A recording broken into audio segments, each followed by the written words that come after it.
আসসালামু আলাইকুম প্রিয় দর্শক। অন্য মঞ্চের আলাপচারিতায় আপনাদের সকলকে আমন্ত্রণ জানাচ্ছি। আসসালামু আলাইকুম রহমতুল্লাহি ওবরকাতুহু। সম্মানিত দর্শক, বাংলাদেশে যে কোনো সময় সেনা শাসন চলে আসতে পারে বা এনসিপি সেনা শাসনের ভয় পাচ্ছে, এরকম বক্তৃতা সম্বলিত, বক্তব্য সম্বলিত খবর সমস্ত টেলিভিশনগুলো বা গণমাধ্যমগুলো প্রচার করে আসছিল তাদের লিড নিউজ হিসেবে। বাংলাদেশের সেনা শাসন নতুন কোনো ঘটনা নয়, অতীতে বহুবার ঘটেছে। আবার সেমি সেনা শাসন, অর্ধেক সেনা শাসন অর্ধেক সিভিল শাসন, এই দুটো মিলিয়ে ১১ নামে আমাদের বাংলাদেশে যে একটা ক্রান্তিকাল আমরা পার করেছি, সেই আতঙ্ক আমাদেরকে এখনও তাড়া করছে। ফলে আমরা যখনই কোনো এদিক ওদিক দেখি, গণতন্ত্রের যাকে বলা হয় কর্তৃত্ববাদ দেখি, কোনো একটি রাজনৈতিক দলের ভুল দেখি, ভ্রান্তি দেখি, সবসময় আমরা ১/১১ উদাহরণ টানি, বিশেষ করে ২০০৮ থেকে আজ অবধি। অর্থাৎ বিএনপির পতন ১/১১ মাধ্যমে, আবার ১/১১ মাধ্যমে শেখ হাসিনার উত্থান। তো সেই উত্থানের পরে শেখ হাসিনা মোটামুটি ২০১৪ অবধি যে একটা গণতান্ত্রিক পরিবেশ তিনি বজায় রাখার চেষ্টা করেছিলেন, যা ২০১৪ সনে সম্ভব হয়নি রাখতে, এবং সেখানে একটি একতরফা বিনা ভোটের বিনা প্রতিদ্বন্দ্বের তার একটা নির্বাচন হয়ে যায় ২০১৪ সনে। আওয়ামী লীগের পক্ষ থেকে বলা হয় যে তারা এই নির্বাচনটি বাধ্য হয়ে করেছে এবং তারা সুযোগ পেলে খুব দ্রুত একটা যাকে বলা হয় অংশগ্রহণমূলক নির্বাচন দিয়ে তারা কেটে পড়বে, এরকম একটা ভাব তারা নির্বাচনের আগে দেখিয়েছিল।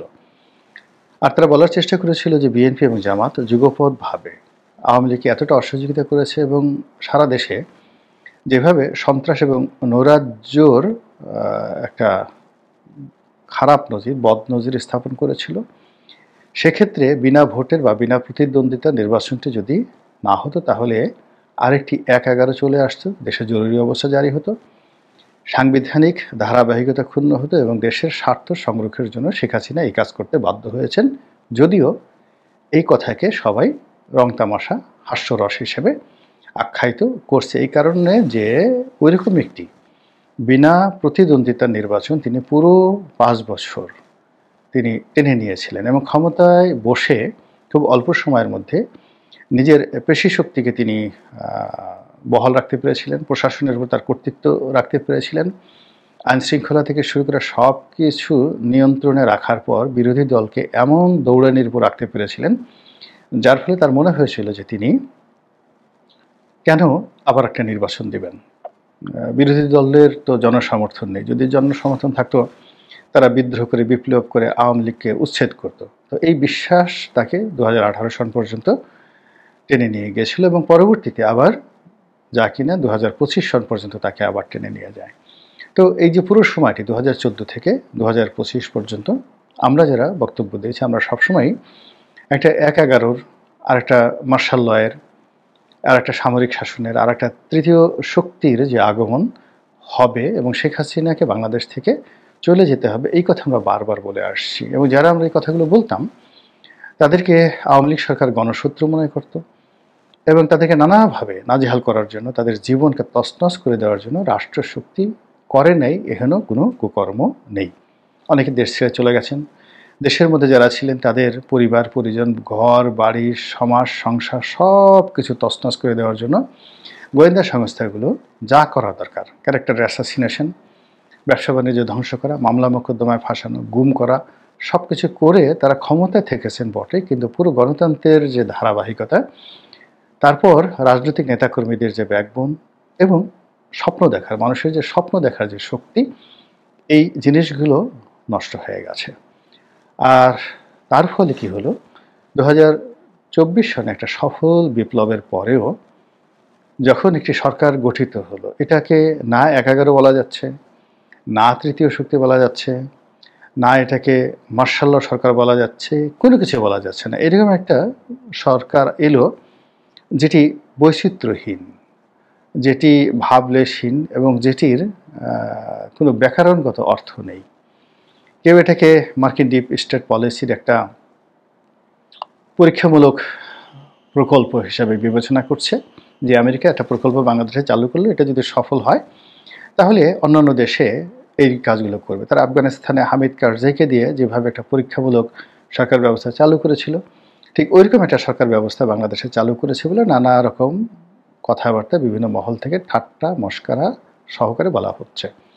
তো যাই হোক না কেন, 2014 সনের পরে বা 2018 সনের পরে, এমনকি 2024 সনের নির্বাচনের পরে শেখ হাসিনা সকল কিছু শক্ত হাতে, বিশেষ করে প্রশাসন যেভাবে নিজের নিয়ন্ত্রণে রাখতে পেরেছিল, এই যে নতুন যে পরীক্ষামূলক প্রকল্পের সরকার, ডক্টর মোহাম্মদ ইউনূসের সরকার, তারা কিন্তু এই কাজটি করতে পারেনি।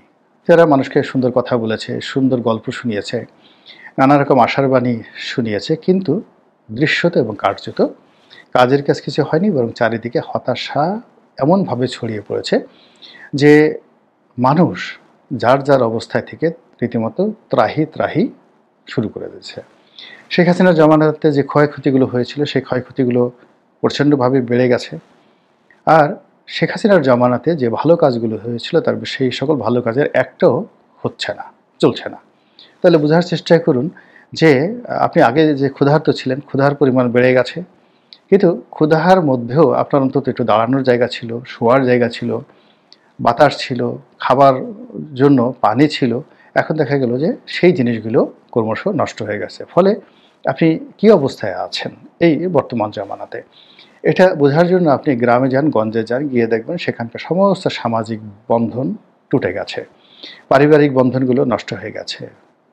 পাড়া মহল্লায় মাস্তানি করছে সেই 20 বছরের কম বয়সী ছেলেরা, বাবা মা তাদেরকে নিয়ন্ত্রণ করতে পারছে না। কেউ সমন্বয়ক নামে, কেউ ছাত্র প্রতিনিধি নামে, কেউ নয়া পান্ডা নামে বা নয়া গুন্ডা নামে নতুন একটা কর্তৃত্ববাদী ব্যবস্থা টেকনাফ থেকে তেঁতুলিয়া পর্যন্ত ছড়িয়ে পড়েছে। এবং এই ঘটনার সঙ্গে রাষ্ট্রের পুলিশ বাহিনী থেকে শুরু করে আইনশৃঙ্খলা রক্ষাকারী বাহিনীর যারা দুর্বৃত্ত রয়েছে, মন্দ লোক রয়েছে, তারাও এই ঘটনার সাথে জড়িয়ে পড়েছে। ফলে একটা মাফিয়া চক্র সারা দেশকে এমনভাবে চালাচ্ছে যে গত 1 বছরে দারিদ্রতা বেড়েছে, ব্যবসা বাণিজ্য সূচক সব কিছু মারাত্মকভাবে অবনতি হয়েছে, আরও অনেক কিছু। কিন্তু 6,000 নতুন কোটিপতি বাংলাদেশের অর্থনীতিতে যুক্ত হয়েছে। 6,000 নতুন কোটিপতি, যে ঘটনা কখনো শুনিনি যে একজন ডিসি পদে নিয়োগের জন্য শত কোটি টাকার লেনদেন হয়, একজন সচিব পদে নিয়োগের জন্য শত কোটি টাকার লেনদেন হয়।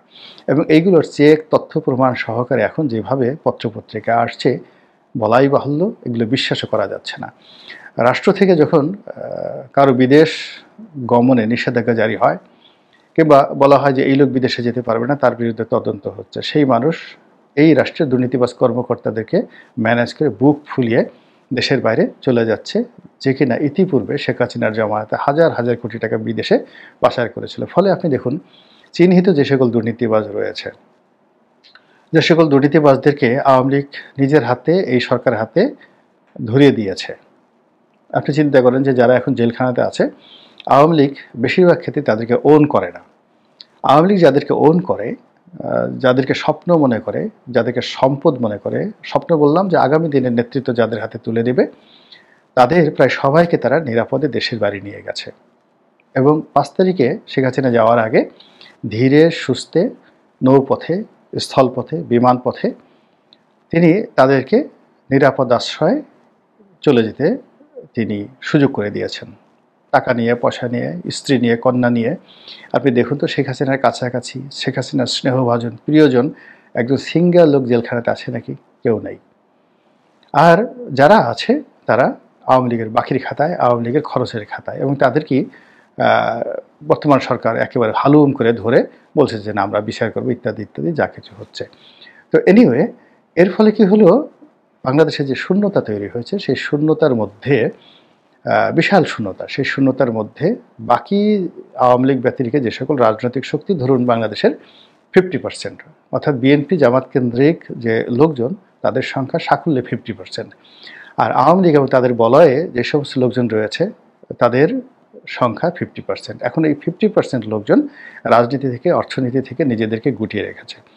আর প্রতি মুহূর্তে তারা ফিরে আসার জন্য, বিকল্প একটা ব্যবস্থা করার জন্য যে হুমকি দিচ্ছে, ধামকি দিচ্ছে। এর ফলে পুরো বাংলাদেশের যে বন্ধন, ঘনত্ব, যেটিকে বলা হয় যে একে অপরের সঙ্গে যে সংযোগ, এই সব কিছু এলোমেলো হয়ে গেছে, রীতিমতো এলোমেলো হয়ে গেছে।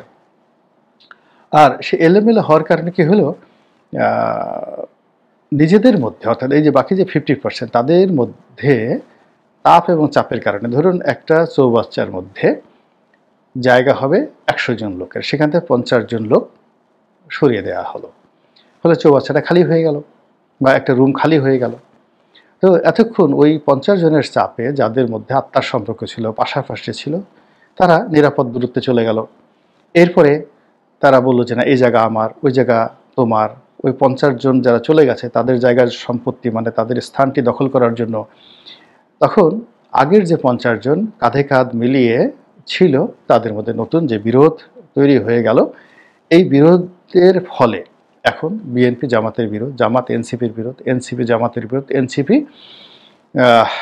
বিএনপির বিরোধ, সেনাবাহিনীর সঙ্গে যাকে বলা হয় ডক্টর মোহাম্মদ ইউনূসের দূরত্ব, ডক্টর মোহাম্মদ ইউনূসের সঙ্গে উপদেষ্টাদের দূরত্ব, উপদেষ্টা বনাম উপদেষ্টাদের মধ্যে দূরত্ব, প্রশাসনের সঙ্গে দূরত্ব, সব মিলিয়ে এরকম একটা ত্রাহি ত্রাহি অবস্থা তৈরি হয়েছে যে কেউ কাউকে 2 টাকা দিয়ে বিশ্বাস করতে পারছে না। আর এই অবিশ্বাসের কারণে মনের মধ্যে যে আতঙ্ক তৈরি হচ্ছে, ভয় তৈরি হচ্ছে, সেই ভয় থেকেই এনসিপির মুখ দিয়ে যেটা বলা হচ্ছে যে একটি সামরিক শাসন অবশ্যম্ভাবী এবং আসতে পারে। এবং আপনি সবসময় দেখবেন যে জম মেরে টানে, একবার যখন মানুষের মুখ দিয়ে কোনো কথা বের হয়ে যায়, বিশেষ করে যারা ক্ষমতাধর, যারা ক্ষমতার চেয়ারে বসে, সে যদি স্বপ্ন দেখে যে তার চেয়ার চলে গেছে, ওই স্বপ্নর যথেষ্ট যৌক্তিকতা রয়েছে। তো এনসিপি এখন ড্রাইভিং সিটে রয়েছে, হাসনাত সার্জিসরা গত 1 বছর যাবৎ দেশ চালাচ্ছে। কাজেই তাদের মধ্যে যদি আত্মবিশ্বাসের ঘাটতি দেখা যায়, তাদের মধ্যে যদি ভয় এবং আতঙ্ক দেখা দেয়, তাহলে ওটি অ্যাভয়েড করার কোনো কারণ নেই। তো কাজেই এই যে আরেকটি 11 বা আরেকটি সামরিক শাসনের যে আতঙ্ক অনুভব করছেন এনসিপি, ঠিক সেই আতঙ্ক কিন্তু বিএনপিও অনুভব করছে। এবং বিএনপির যারা লোকজন, তারা ইতিমধ্যে নানা রকম কথাবার্তা বলছে। জামাতের লোকজনও কিন্তু স্বস্তিতে নেই। আর ডক্টর মোহাম্মদ ইউনূস নিজে একটা সেফ এক্সিটের জন্য তিনি সব কিছু করতে এই মুহূর্তে রাজি, কিন্তু কোনো অবস্থাতেই একটার সঙ্গে আরেকটা মিলন ঘটানো যাচ্ছে না, অর্থাৎ আংটা লাগানো যাচ্ছে না। শিকল যেভাবে একটার সঙ্গে আরেকটা লাগানো থাকে, ওই জিনিসটি এখন বর্তমান যারা আছেন রাজনৈতিক দলগুলো, স্টেক হোল্ডার আছে, তাদের সাথে করা যাচ্ছে না। বিকজ যে শূন্যতাটা এটা খুব বেশি, 50% লোক তারা সব কিছু থেকে নিজেদেরকে গুটিয়ে রেখেছে। আর এই 50%-এর মধ্যে আওয়ামী লীগের যে সকল ক্যাডার রয়েছে, অর্থবিত্ত সম্পদের যারা মালিক রয়েছে, তারা সর্বশক্তি নিয়োগ করে এই বর্তমান সরকারকে বিপদে ফেলার চেষ্টা করছে। ফলে যারা এই বিপ্লবের অগ্রনায়ক, এই বিপ্লবের মহানায়ক, যারা এই ধরনের একটি পরিবর্তন যারা সম্পন্ন করেছেন অত্যন্ত সফলভাবে, এখন তাদের অনেকের মধ্যেই আর্তচিৎকার লক্ষ্য করা যাচ্ছে। এবং তারা যে কথাগুলো ইদানিং বলছেন, সে কথাগুলো আজ থেকে 6-7 মাস আগে কল্পনাই করা যেত না। আমি মনে করি যে এখনও যে সময় আছে, যদি আমরা ঘুরে দাঁড়াতে পারি, নিজেদের মধ্যে দূরত্ব দূর করতে পারি এবং রিয়ালিটি যেটা বাস্তবতা রয়েছে, রাজনীতির ময়দানের যে বাস্তবতা রয়েছে, সেই বাস্তবতাকে মেনে নিয়ে আমরা একটা সমঝোতামূলক রাজনীতি শুরু করতে পারি এবং জেদাজেদি না করি, তাহলে হয়তো এনসিপি যে ভয় পাচ্ছে সামরিক শাসনের, সেটি না। রয়টারের সাম্প্রতিক ইতিহাস এই প্রথম 24 ঘন্টার মধ্যে শেখ হাসিনার সাক্ষাৎকারটি তারা ফেসবুকে 2 বার আপলোড করেছে। এবং আপনি যদি রয়টারের ফেসবুকে যান, যে কোনো নিউজের পেছনে নিচে দেখবেন যে লাইক আছে আছে 1-2 হাজার লাইক আছে, শেয়ার কমেন্টস আছে হয়তো 10-12টা। শেখ হাসিনার এই নিউজের নিচে 1,51,000 রিয়াকশন ওখানে দেখা দিয়েছে। অধিকাংশ আবার পজিটিভ রিয়াকশন, লাভ, লাইক, এই ধরনের রিয়াকশন। এটা রয়টারের ফেসবুকের জন্য একটা এক্সেপশনাল এক্সপেরিয়েন্স। আমি জানি না এটা আমাদের ডাস্টবিন শফিক জেনেছেন কিনা। তিনি এই খবরটা পেলে হয়তো দেখা গেল যে রয়টারের বাংলাদেশ প্রতিনিধি আছে কিনা জানি না, যদি না থাকে তাহলে অন্তত সাউথ এশিয়ান প্রতিনিধির বিরুদ্ধে আবার মামলা না করে দেন। তিনি গতকাল, এই ডাস্টবিন শফিক ডক্টর ইউনূসের প্রেস সচিব, তিনি গতকাল যেটা করেছেন, গতকাল তিনি প্রেস কনফারেন্সে সাংবাদিকরা তাকে এই ইন্টারভিউর ব্যাপারে জিজ্ঞেস করেছিলেন এবং তিনি বলেছেন যে তিনি ইন্টারভিউটা পড়ে মন্তব্য করবেন। তবে তিনি সাংবাদিকদের স্মরণ করিয়ে দিয়েছেন যে যারা তার ইন্টারভিউ গ্রহণ করেন তারা যেন কনটেক্সটটা মনে রাখেন। তার মানে এই যে ধরেন রয়টারের সাংবাদিক, ইন্ডিপেন্ডেন্টের সাংবাদিক, এএফপির সাংবাদিক, এদের ডাস্টবিন শফিকের কাছ থেকে লেসন নিতে হবে।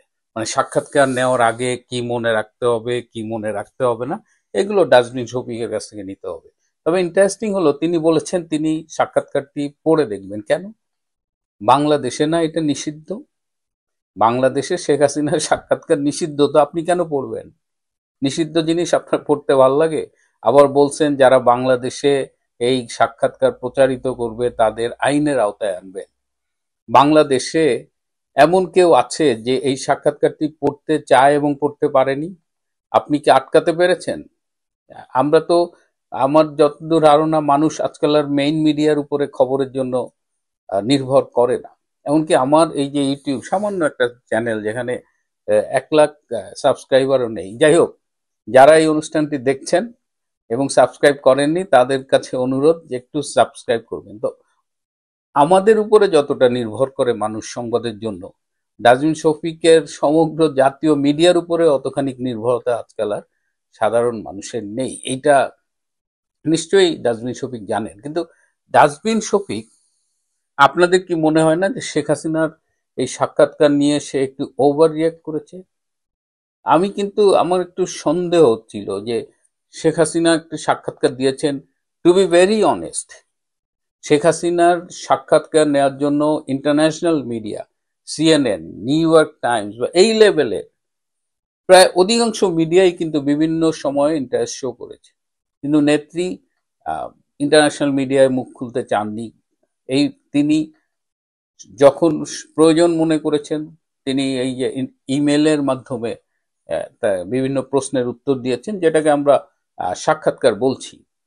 তো তিনি সময় মতো সাক্ষাৎকার দিয়েছেন এবং তিনি সাক্ষাৎকার দেবেন, ইন্টারন্যাশনাল মিডিয়া তার সাক্ষাৎকার প্রকাশ করবে। এখানে তো ডাস্টবিন শফিকের কোনো নিয়ন্ত্রণ নেই। সে যতই লাফালাফি করুক, সে কি আসলে এটা কন্ট্রোল করতে পারবে? কিন্তু সে কেন লাফালাফি করেছে আমার একটু কিন্তু সন্দেহ হচ্ছিল যে এত তো রিয়াক্ট করার কথা না, কারণ সেও একটা বিদেশি সংবাদ সংস্থার বাংলাদেশে প্রতিনিধি ছিল বা বাংলাদেশ অফিসে কাজ করেছে। আমি যেহেতু আমার সন্দেহ হয়েছে, আমি কিন্তু একদম পেছনে লেগেছিলাম যে ঘটনা কি, বস এত ওভার রিয়াক্ট করলেন, ডাস্টবিন মুখ খুললেই আবর্জনা দুর্গন্ধ বেরোয়। যাই হোক, আজকে সেই খবরটা পেলাম এবং আপনাদের ক্যালকুলেটর লাগবে না, 2 এ 4 হয়, এটা আপনারা মৌখিকভাবেই মিলিয়ে নিতে পারবেন। এই ডাস্টবিন শফিক ডক্টর ইউনূসকে কনভিন্স করেছে যে শেখ হাসিনা এই সাক্ষাৎকারের মাধ্যমে পৃথিবীব্যাপী ব্যাপক একটা কাভারেজ পেয়েছে, সুতরাং শেখ হাসিনার বিরুদ্ধে আমাদের ইন্টারন্যাশনালি প্রোপাগান্ডা চালাতে হবে। শেখ হাসিনার বিরুদ্ধে আন্তর্জাতিক ক্ষেত্রে নেতিবাচক প্রচারণা চালাতে হবে। ল্যাঙ্গুয়েজটা অনেকটা এরকম ছিল। তাহলে নেতিবাচক প্রচারণা চালাতে হলে কি করতে হবে? ফান্ড লাগবে, ফান্ড। আমি নিশ্চিত হয়ে বলছি, আমার সূত্র নিশ্চিত করেছে যে আজকে প্রধান উপদেষ্টা তার ঐচ্ছিক তহবিল থেকে 18 কোটি টাকা মঞ্জুর করেছেন প্রেস উইংকে। এই 18 কোটি টাকা জনগণের ট্যাক্সের টাকা, বাংলাদেশের মানুষের টাকা। এই 18 কোটি টাকা ব্যয় হবে আন্তর্জাতিক ক্ষেত্রে, পৃথিবীতে, বিশ্বের নানান দেশে শেখ হাসিনার বিরুদ্ধে নেতিবাচক প্রচারণা চালানোর জন্য। এই যে শেখ হাসিনার বিরুদ্ধে নেতিবাচক প্রচারণা চালাবেন, কিভাবে চালাবেন, কাদের মাধ্যমে চালাবেন, টাকাটা কিভাবে ব্যয় হবে, এই টাকাটা আদৌ কি বরাদ্দ দেওয়া ঠিক হয়েছিল কিনা, এই প্রশ্নগুলো কিন্তু আপনি করতে পারবেন না। এই 18 কোটি টাকার একটা বড় অংশ লুটপাট হবে এবং এই লুটপাটের ক্ষেত্র তৈরি করার জন্যই এই ডাস্টবিন শফিকের এত রিয়াকশন, এত লাফালাফি। এবার আপনারা বুঝতে পারলেন তো কাহিনীটা কি? এই 18 কোটি টাকার এখন হরিলুট হবে, আর আপনারা হয়তো বিদেশি 2-3টা মিডিয়ায় দেখবেন যে শেখ হাসিনাকে নিয়ে নেগেটিভ। আওয়ামী বিরোধী রাজনীতিকরা প্রত্যক্ষ পরোক্ষভাবে আওয়ামী লীগকে বিনাশ করার চেষ্টায় মেতে উঠেছেন। ইতিহাস কিন্তু ভিন্ন কথা বলে। সেই 1949 সালের 23শে জুন আওয়ামী লীগের প্রতিষ্ঠার পর থেকে নানা চড়াই উতরাই অতিক্রম করে আওয়ামী লীগ কিন্তু আজকের এ পর্যায়ে এসে পৌঁছেছে। বাঙালি জাতির ইতিহাসের যা কিছু গৌরবময় অর্জন সবকিছুই কিন্তু আওয়ামী লীগের নেতৃত্বে এসেছে। সেটা ভাষা আন্দোলন বলুন, সামরিক শাসন বিরোধী আন্দোলন বলুন, বাঙালির স্বাধিকারের আন্দোলন বলুন, 62-র শিক্ষা কমিশন আন্দোলন, 69-এর গণঅভ্যুত্থান, 71-এর মহান মুক্তিযুদ্ধ, স্বাধীন বাংলাদেশের অভ্যুদয়, আজকের আধুনিক সমৃদ্ধ উন্নত বাংলাদেশ সবই কিন্তু আওয়ামী লীগের নেতৃত্বে এসেছে। তবে খেসারও তো আওয়ামী লীগকে কম দিতে হয়নি। অনেক চড়াই উতরাইয়ের ভিতর থেকে আওয়ামী লীগ এসেছে। আওয়ামী লীগকে যারা বিনাশ করতে চেয়েছে, তাকিয়ে দেখুন সেই মুসলিম লীগ এখন কোথায়। দেশ স্বাধীনের পরে জাসদ উগ্র রাজনীতি শুরু করেছিল আওয়ামী লীগকে বিনাশ করার জন্য, কোথায়? একটি বাম রাজনৈতিক দল, তারা আওয়ামী লীগের নেতাদের শ্রেণীশত্রু খতমের নামে নির্মমভাবে হত্যা করা শুরু করেছিল।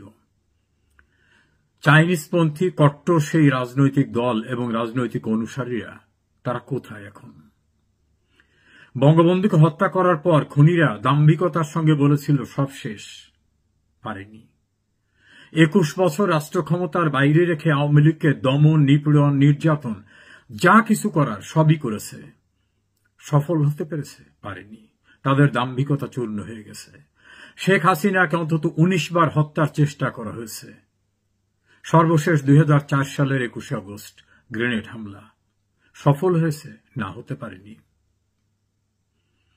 আওয়ামী লীগকে ভেঙে মিজানুর রহমান চৌধুরীর নেতৃত্বে আলাদা আওয়ামী লীগ হয়েছিল, টিকতে পেরেছে? পারেনি।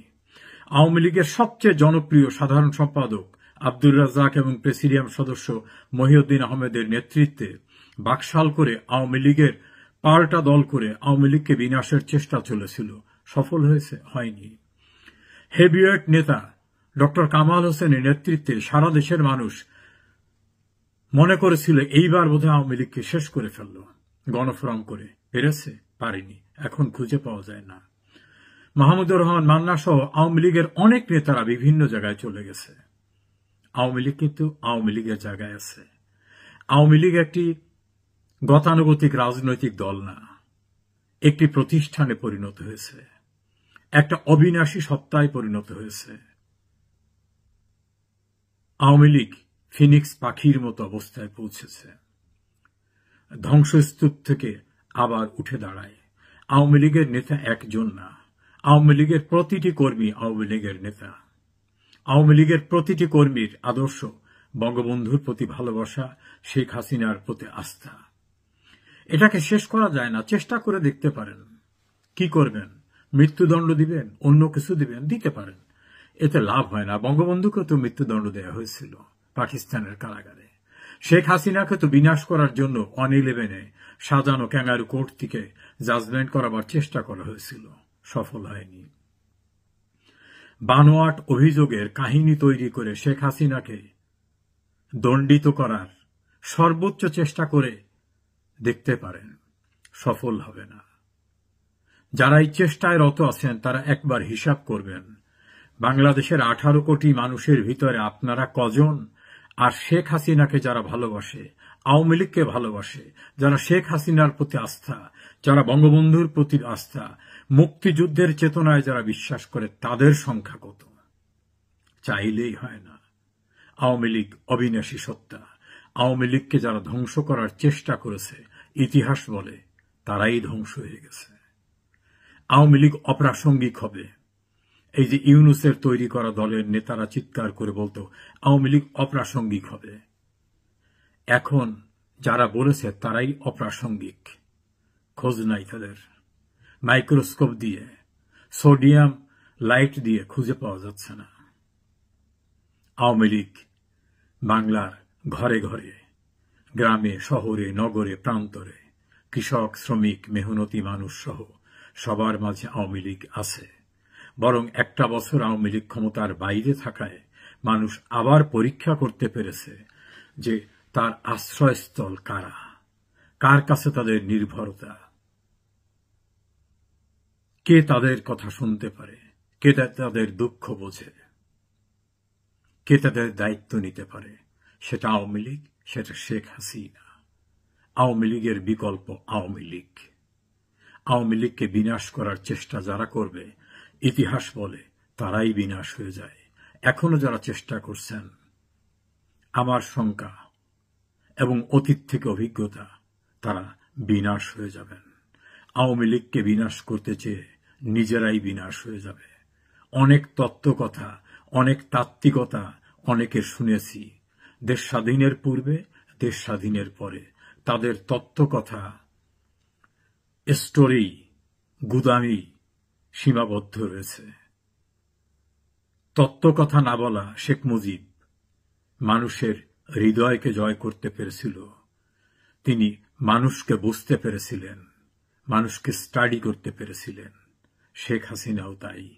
সে কারণে মানুষের কষ্ট, দুঃখ, বেদনা বুঝে তারা মানুষের যা দরকার সেটা তারা করেছেন। ফলে আওয়ামী লীগকে বিনাশ করতে চেষ্টা করে ব্যর্থ হবেন।